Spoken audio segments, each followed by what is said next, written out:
Guys, like seriously, we need to get over these rhetorics that Nigerian politicians keep giving to us in the name of political jabs.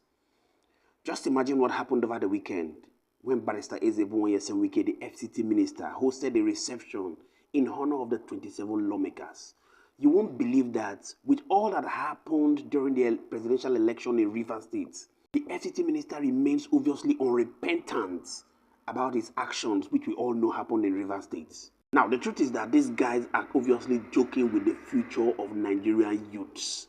And the earlier we find this out, the better for us.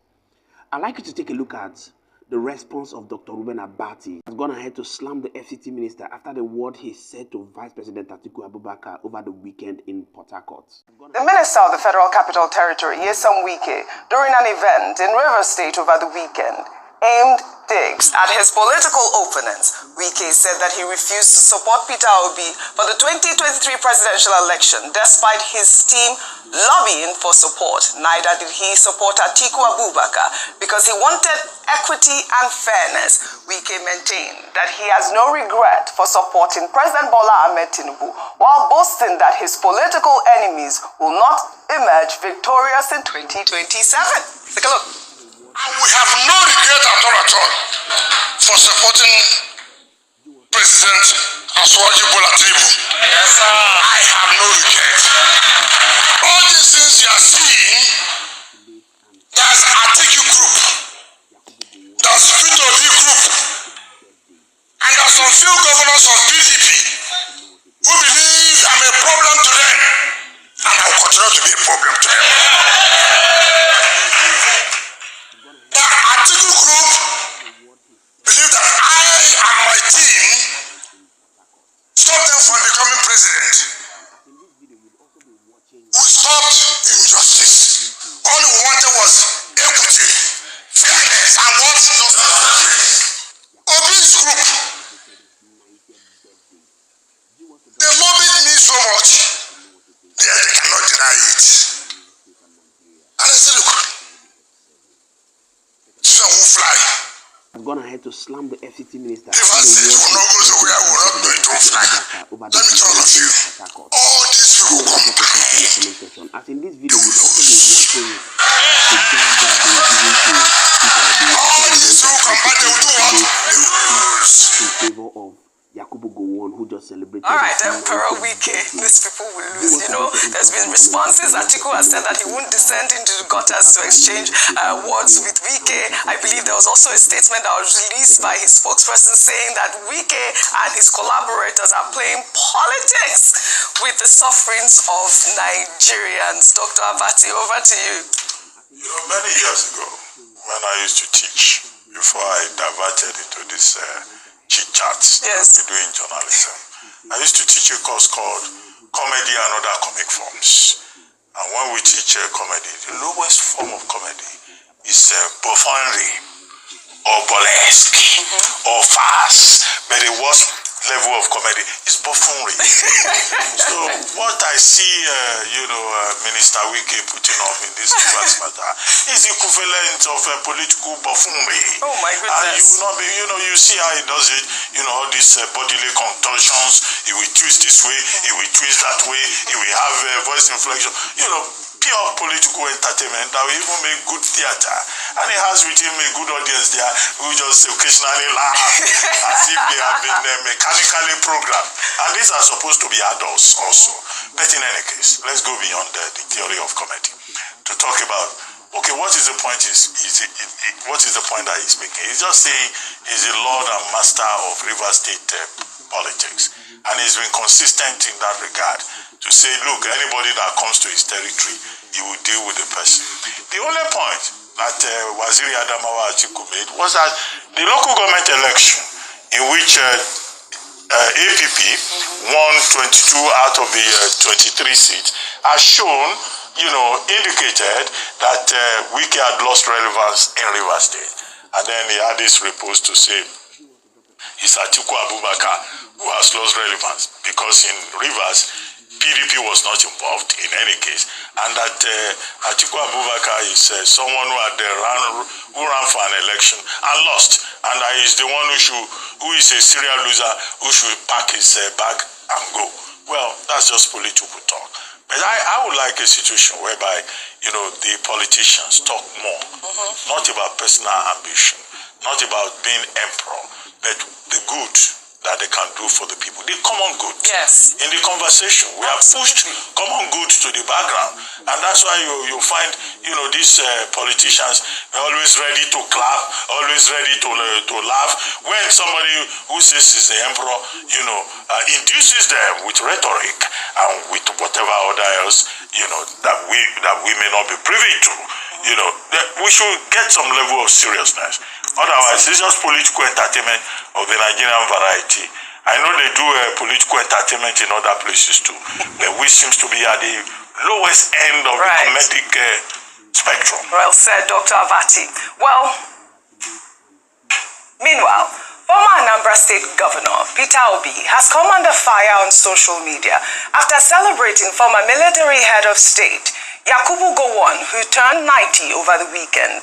Obi, in a post on X on Saturday, extolled Gowon, saying that his life of service to our great nation Nigeria stands as one of sacrifice, leadership, and unity. His tweet read in part: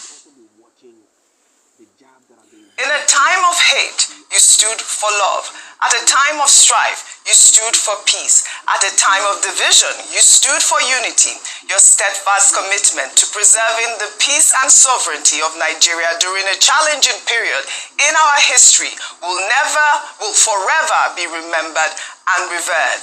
Your exemplary leadership and statesmanship remain an inspiration to younger and many generations of Nigerians." Well, you know, Peter Obi's tweet had garnered a lot of reactions. I don't know if I can get one of those reactions. But anyways, Peter Obi's birthday wishes to Gowon was heavily criticized by a cross-section of Nigerians who blame Gowon's regime for the death of millions of Biafrans. Well, in a follow-up post on Sunday, Peter Obi defended his message, saying that he needed to demonstrate to the world that true heroism lies in forgiving the enemy and moving forward. Well, his tweet reads in part: "Indisputably, the darkest part of our 64-year journey as a nation is the 30 months of civil war from 1967 to 1970.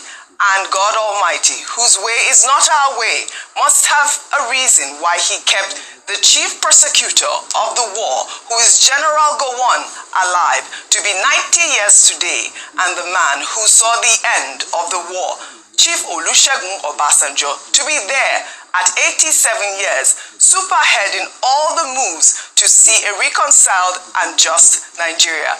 There was also a developing new spirit, while the same country, Nigeria, gave the Biafra leader, Dim Chukwuemeka Odumegwu Ojukwu, a heroic national burial on 2nd March 2012, when he joined his ancestors, coincidentally, under my tenure as governor of Anambra State.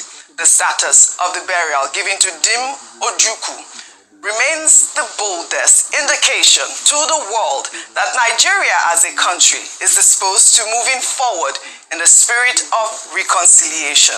Well, let me take one of the reactions that, you know, went viral after Peter Obi put out that tweet on Saturday. This is from George. He wrote, "He sacrificed millions of your own people for unity.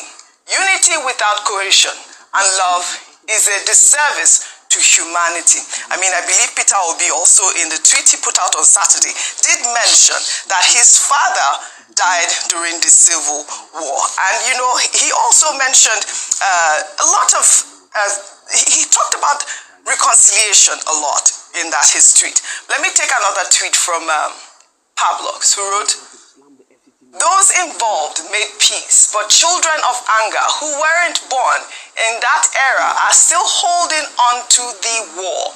In war, people win or lose. They die or live.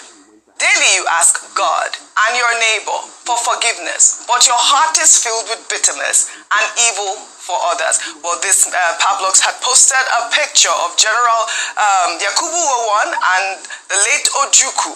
And with that caption, they wrote, "Wartime enemies, Emeka Ojukwu and Yakubu Gowon, reconcile at the former residence in Enugu 40 years after the end of the Nigerian Civil War 2010.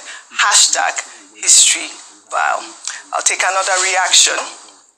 This is from Dr. Maduka, who wrote, Peter Obi, why are you this desperate? You are so desperate you can't speak the truth to power. Gowon that attacked Biafra and killed millions of Igbo, including deliberately starving to death millions of innocent children of Biafra, is the man you said stood for peace and stood for love. You are one of those that have enslaved Igbo. You know, this reaction was also one of those reactions that, you know, was trending when they said, you know, they're saying that Peter Obi is so desperate and that's why he had to, you know, congratulate Yakubu Gowon in the manner that he did. But like you saw in his second part of the tweet, why he praised Gowon. He talked about the fact that, you know, we should continue to remain steadfast in our forgiveness.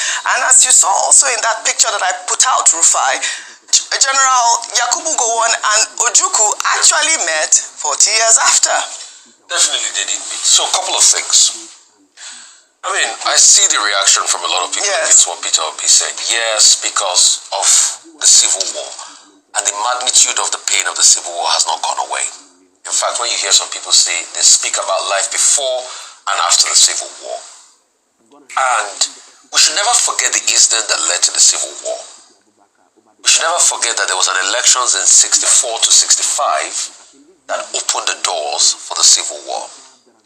And apart from Ojukwu and Gowon was just that prosecutor, and Ojukwu was head of the Eastern region when the war finally started, was the real political actors and what they did from 1960 to about the 64 elections. And all the shenanigans they did. Don't forget, it was also that time we had Wike here in the Wild Wild West, as it was called. And when you look at what happened after the Civil War, the reintegration has not been complete. A lot of people, Igbos have a right to complain. The marginalization is still there. That's why people like me campaigned heavily for an Igbo presidency in the last election, so that we can have a balancing axis where we return to democracy.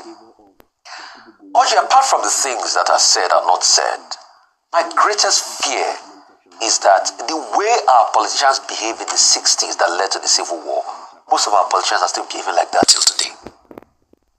The sad reality on ground is today is the fact that we have not led anything for the Civil War. And if care is not taken, we can repeat the mistakes of the past easily. And that's my greatest fear. It's not what has been said or not been said. I mean, there are arguments across on both sides. The Gowon camp too can make the argument that, okay, where did the first plane jacking happen that led to the war? Who shot the first bullet that led to the war and all of that? We can go back and forth. Nigerians were killed in that civil war. People were killed from the Eastern region, which was wrong, which was abhorrent. But the problem is, close to 50 years after, Oji, we are still making those mistakes that we made that led us to the civil war. Take, for instance, look at one of this political class that Dr. Abati was talking about this morning. People that feel that they are larger than life. That they control estates when there are people there that vote in elections in the states. And look at them. Look at the political class. Look at the pain and hardship that's happening in Nigeria today. Look at some people feeling that it's all about them. Look at the ethnic beating that happened at the last elections. Look at what happened in Lagos and other parts of the country. Look at how we still vote. The political leaders then share a lot of blame. And how did they do it then? They use media to confuse the minds of a lot of people. Most of our top political founding fathers had media outfits. Don't forget that. They were owners of newspapers. And with them, they seeped into our consciousness this ethnic malaise we have today. So my fear is that many years, and I like the reconciliation video, the picture you put out. Yeah. I thought it was many years. Gowon and Ojukwu had their own personal beef, even after Aburi, pre-Aburi and after Aburi. Gowon and Ojukwu has long gone. We have a new political class that have not learned lessons from those wars. I mean, Gowon is still around, Ojukwu is long gone. Yeah. But we have a political class that have not learned lessons from those wars, and that's my sad part in all of this. Yeah. Well, I think that there is wisdom in forgiveness. There's wisdom in reconciliation. I mean, happy birthday to Yakubu Gowon. He turned 90. And, you know, I guess that the story out there for a lot of our young people, the history that was removed from the past, I guess they can go ahead and read up on the history of Nigeria and the Civil War.